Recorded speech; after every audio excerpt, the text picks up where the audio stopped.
All of us are well aware that every living being has a defense mechanism which works to ensure its survival. These mechanisms may be simple or complicated, as well as disgusting for the attacker. This is Kitari, a bird having quite a unique technique to tackle with its enemy. If an offending enemy approaches in the vicinity of Kitari, its weird defense mechanism is activated. It sprays the threatening beast with the contents of its stomach.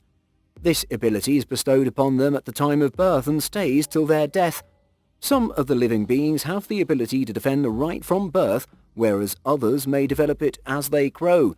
Capabilities of animals vary with their age, but some of these are only possessed by the babies and not the grown-ups.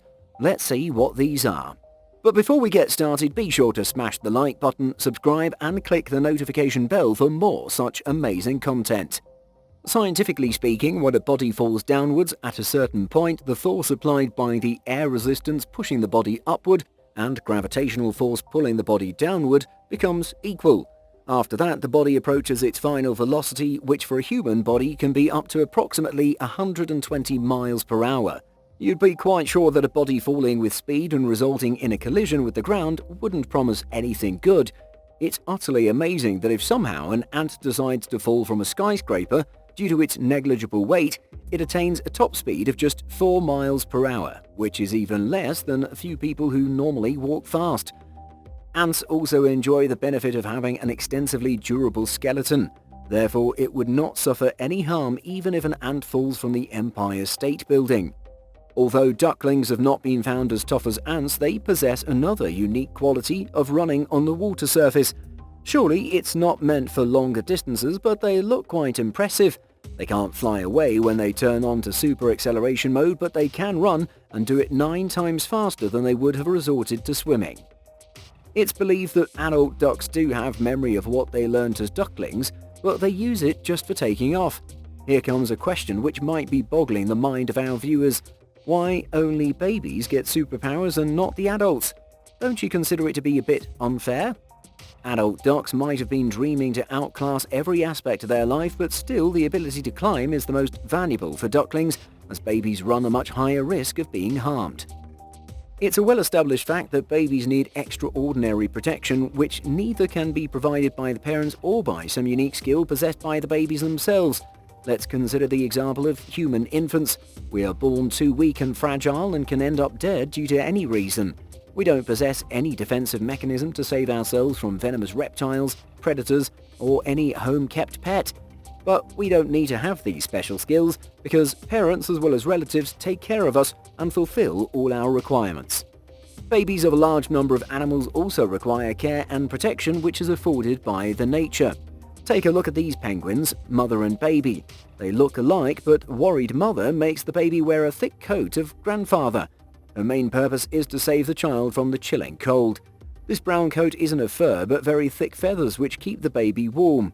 With the passage of time, baby penguin goes up where temperature rises and it finds it less cold. Feathers stiffen and remain tightly attached with each other. You can compare the situation of a baby penguin with that of your parents who don't agree to change their mind despite the changing environment, as well as your efforts to get rid of something. Hoatzin is a unique tropical bird with a funny hairdo. Its chicks not only have legs and wings but also have cords on their thump.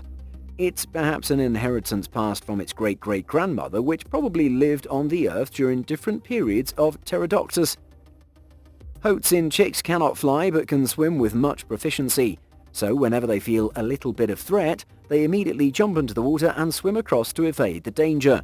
Their protection plan is generally workable unless they're hunted down by a crocodile. Subsequently, on elimination of the threat, the chicks are required to move back to the nests before mother learns about their wanderings without any parental care or guidance. At this critical moment, their claws come very handy, as Hoatzins use these for holding and climbing the tree. Once the bird gains height, the claws disappear. It is perhaps to ensure that it doesn't interfere with flying, as the wings are sufficient for this purpose. It's a well-established fact that flying is not their strong skill. Be aware this has not been the case forever. There was a red jungle fowl, and chickens are believed to be the descendants of these from about 8,000 years ago. They became domesticated and can very easily fly over short distances. Their proficiency is not top of the class, but the result is still good. We may be thinking, then why did domesticated chickens forget this very useful skill? In our opinion, people are to be held responsible for this loss. We've bred chicken for quite a long time, but their flying muscles have become small and weak, whereas their body mass increased constantly and they've become too heavy. The situation is indicative of the fact that humans had only one goal in mind, and that is food value. Hence, modern adult domestic chickens require longer wings, and breeding have led them to be powerless. One ability of which chickens have not been deprived by humans is the ability to swim, but chickens are unaware of this. You'd be astonished to know that nature has bestowed upon all living creatures on the planet Earth the ability to swim. However, chickens are ill-informed and behave dreadfully once they fall in the water. Chickens can swim, but they don't have the will to do it. They don't possess proper membranes on the feet which can act like a paddle. Feathers aren't shaped to repel the water, and their body is conspicuously weak. Due to their peculiar formation, the feathers would get wet if they remain in the water for a long duration, and the chickens will likely drown. Luckily, if by chance it survives the drowning, it may suffer from pneumonia or hypothermia, which may lead to its death. Can you believe that chickens are descendants of dinosaurs? Seems funny or unthinkable, doesn't it? But that's what scientists believe. Ducks are birds never meant to jump over or to climb walls. They're very lively creatures, but they're not designed for climbing. You see these ducklings climbing the wall? Yes, they really are doing that, but you would never have seen a grown-up duck performing this feat. Ducklings can do so because of their body structure. Let's go into a bit of detail. A duckling weighs from 1 to 1.5 ounces, which hardly seems to be of any significance.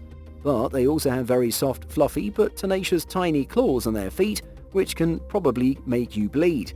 Actually, these tiny claws work as special climbing equipment for these little ones. A duckling's center of gravity is balanced in such a way that they can very conveniently crawl up the vertical walls, unless they're very slippery.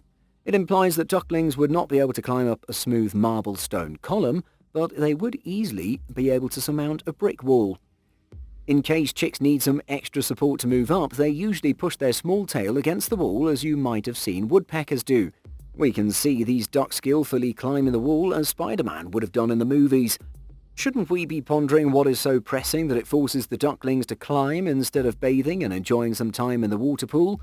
As a routine, they roam around and follow their mother, who is well versed and skilled to cross rough terrain. Mother duck can jump over and also fly, but chicks can only climb. Researchers believe that ducklings are not required to be taught climbing by their mothers. They can just climb the walls or vertical surfaces if something worth enticing them is waiting. You would agree that we've never seen adult ducks resorting to climbing. Here a very interesting query comes to mind. Do the ducks forget their climbing techniques or skill with growing age? I don't think so. Despite the fact that adult ducks do possess claws which could facilitate, these cannot help in pushing their heavy bodies and help them perform stunts like Spider-Man. Actually, their body weight has increased many times. Therefore, claws would not help in climbing. They also need not to develop climbing skills when they can easily fly over required distances and reach up to the destination much faster. Due to their heavier weight, they also run into the risk of falling down, which may be more harmful. Ducklings can jump from heights or cliffs because they're not exposed to the fear factor.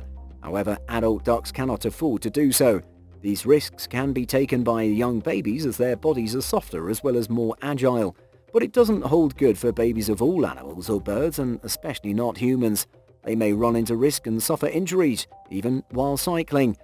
Probably all babies are capable of absorbing shock and bear minor injuries, but ducklings have an added advantage of being lightweight and therefore can afford to take certain risks.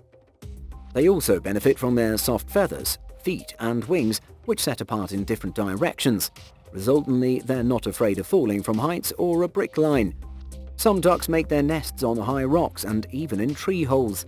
In such a case, ducklings do not have any other choice but to jump from their nests, especially in case of any danger. As we've mentioned, ants are the best suited to survive falls. Sure, they're much smaller in size than ducklings, but the idea is similar. Let's talk about what would happen if a situation arises when special skills of all animals, irrespective of whether they are babies or adults, are taken away.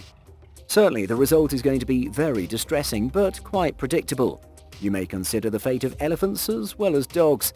We can discuss future prospect of a giraffe if it loses its long neck. It would not be able to reach leaves of tall trees, as well as being deprived of the ability to fight for a female.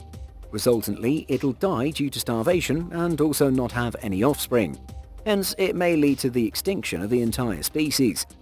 Similarly, due to a change in the polar bear's fur color from white to brown, it would become the most conspicuous beast amongst the snow and ice fields.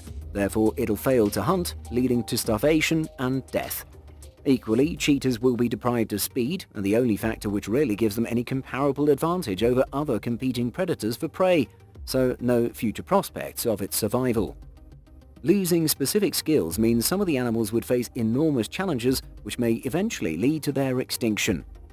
On the other hand, few of the species would calmly part with these and become fearless due to the absence of their enemies, hence leading to unprecedented growth in their populations. We are sure this video must have made some addition to your knowledge. If you enjoyed it, don't forget to click the like button and subscribe to our channel. Also, don't forget to turn on notifications so you don't miss out on our latest releases. Till the next video, have a great time.